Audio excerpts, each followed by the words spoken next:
Hello students, I am Karishma from Solvio and today I am going to discuss the topic of maxima and minima of functions of two variables. So students, first of all we will discuss the concept of critical point.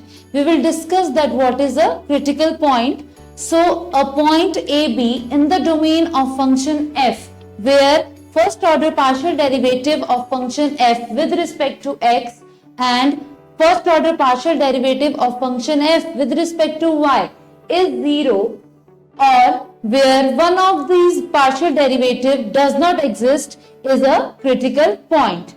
Now here we are having one theorem related to this concept which says that if function f has a local maximum or local minimum at AB, then AB is a critical point of that function f. Now, in order to find the maxima and minima of the given function, we will learn about the second derivatives test. Here, we suppose that the second order partial derivatives of function f are continuous near AB and here we suppose that first order partial derivative of function f with respect to x and first order partial derivative of function f with respect to y is 0. That means AB is a critical point of the function f. Now, we will evaluate the value of the determinant at any general point xy. That is equal to, here first row consists of the value of fxx, that is second order partial derivative of function f with respect to x. Next here is fxy, in which firstly we will take partial derivative of f with respect to x and then we will differentiate fx with respect to y. Now in the second row we are having fyx, that is partial derivative of function f with respect to y first and then we will differentiate fy with respect to x. Now next is fyy, that means second order partial derivative of function f with respect to y, and this determinant is equal to fxx into fyy minus fxy whole square. This is the determinant of the Hessian matrix of second order partial derivatives of function f. Hessian matrix is that matrix which consists of second order partial derivatives. Here you can see that all the values are second order partial derivative of function f. Now here there can be four possible cases. First case is that if the value of determinant at point AB is greater than 0 and value of second order partial derivative of function f with respect to x is also greater than 0, then we will say that f of AB will give us the value of local minimum, right? Second case can be if the value of determinant at point AB is greater than 0 and the value of second order partial derivative of function f with respect to x at AB is less than 0, then we will say that f of AB is the value of local maximum, right? Now third case can be if the value of our determinant is less than 0. In this case, AB will be a saddle point. Clear? Now, the last case is if in case the value of our determinant is equal to 0. Then in this case, the test gives us no information. That is, we cannot predict that whether that point is a local maxima, local minima or a saddle point. So here I will discuss one question related to the concept of maxima and minima. The question says that determine the critical points and locate any relative minima, maxima and saddle point of the function defined by fxy is equal to x raised to power 4 plus 2y square minus 4xy. So let's start the solution. So students, in this question we are having function fxy that is equal to x raised to power 4 plus 2y square minus 4xy. Now we will find all the critical points of the given function f.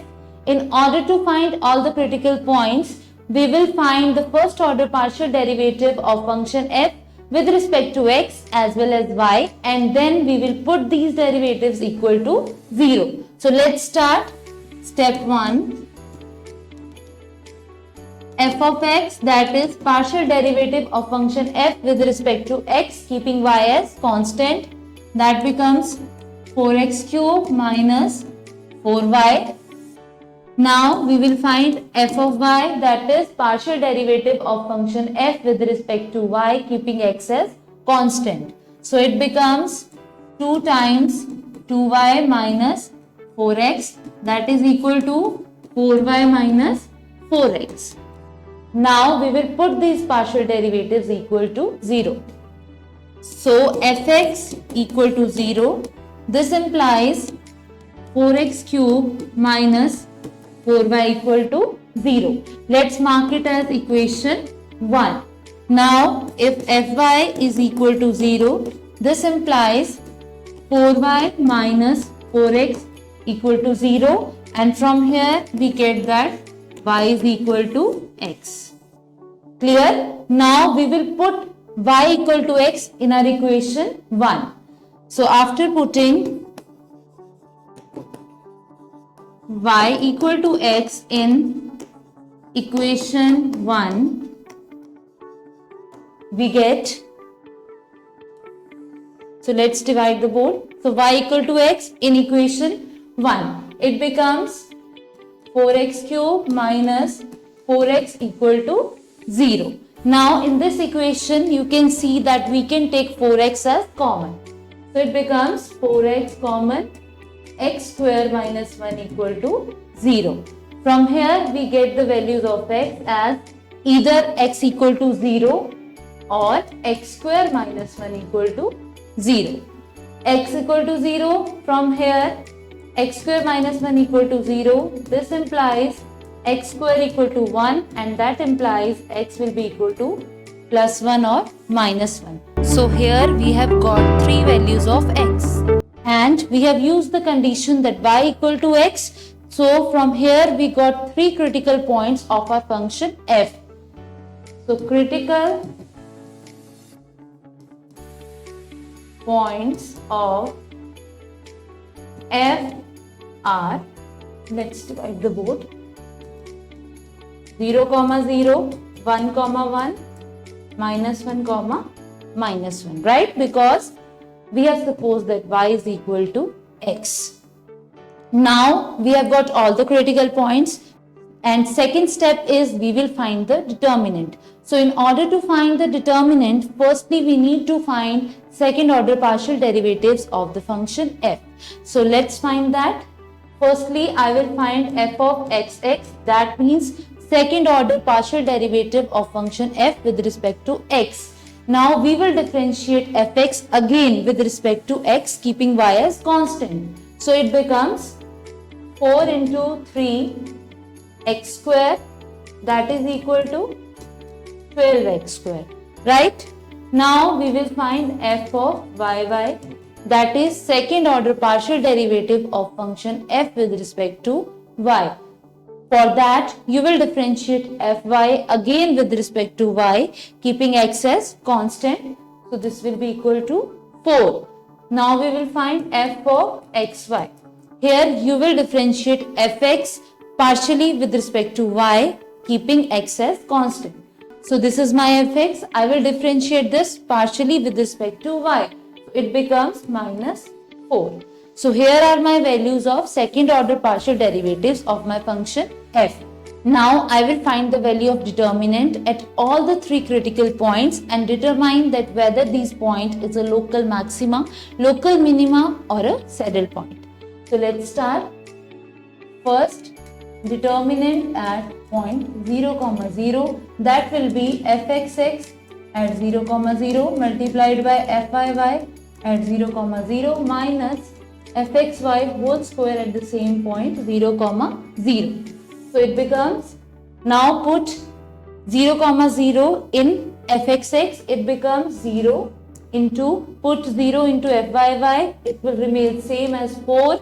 Now minus f of xy whole square, that means minus 4 whole square.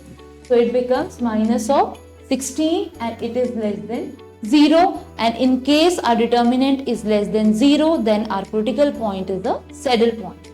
So this will imply that 0, 0 is a saddle point. Clear? So now we need to check the same condition at the point 1, 1. So second determinant at point 1, 1 will be fxx at 1, 1 into fyy at 1, 1 minus fxy at 1, 1 whole square. So fxx at 1, 1 become 12 into fyy at 1, 1 will be 4 minus fxy whole square at same point 1, 1 will be minus 4. So it becomes minus 4 whole square. So 48 minus 16, that becomes 32 and it is greater than 0. In case our determinant is greater than 0, then we need to check that whether our second order partial derivative of function f with respect to x is positive or negative at the same point. So our fxx is 12x square. So fxx at our point 1, 1 will be equal to 12, that is also greater than 0. So this implies that 1, 1 is a point of local minima, and value of local minima will be f of 1, 1. You will put 1, 1 in function f. It becomes 1 plus 2 minus 4, that is equal to minus 1. So the value of local minima is minus 1. Now we will repeat the same procedure for the last critical point, that is minus 1, minus 1. Now I will repeat the same steps in order to predict that whether the point minus 1, minus 1 is a local maxima, local minima or a saddle point. So third is determinant value at minus 1, minus 1, that will be equal to fxx at minus 1, minus 1 into fyy at minus 1, minus 1 minus fxy whole square at same point minus 1, minus 1. Now that is equal to, now you will put the value minus 1 in fxx. It becomes 12 into fyy at the same point minus 1, minus 1 is 4 minus fxy at the same point minus 1, minus 1 will be minus 4, its whole square. So this is 48 minus 16, that is 32, and this is also greater than 0. Now in this case also we need to check the value of second order partial derivative of our function f with respect to x at point minus 1, minus 1. So let's check that. fxx at point minus 1, minus 1 will be, put the value here, 12x square, 12 into minus 1 whole square, that is also 12, greater than 0. So here also our point minus 1, minus 1 is a point of local minima. So minus 1, minus 1 is a point of local minima, right? And the minimum value will be f of minus 1, minus 1. Substitute minus 1, minus 1 in our function f. We will get minus 1 raised to power 4 is 1 plus 2 into minus 1 raised to power whole square will be also plus 1 minus 4 into minus 1 into minus 1, that will be 1 plus 2 minus 4, that will be minus 1. So here the value of local minimum is minus 1. So students, this was all in this lecture. I hope you understand all the steps. If you want me to discuss more questions related to this concept, so kindly visit our website, that is www.solveo.co.in, and thank you so much for connecting with us. Thank you.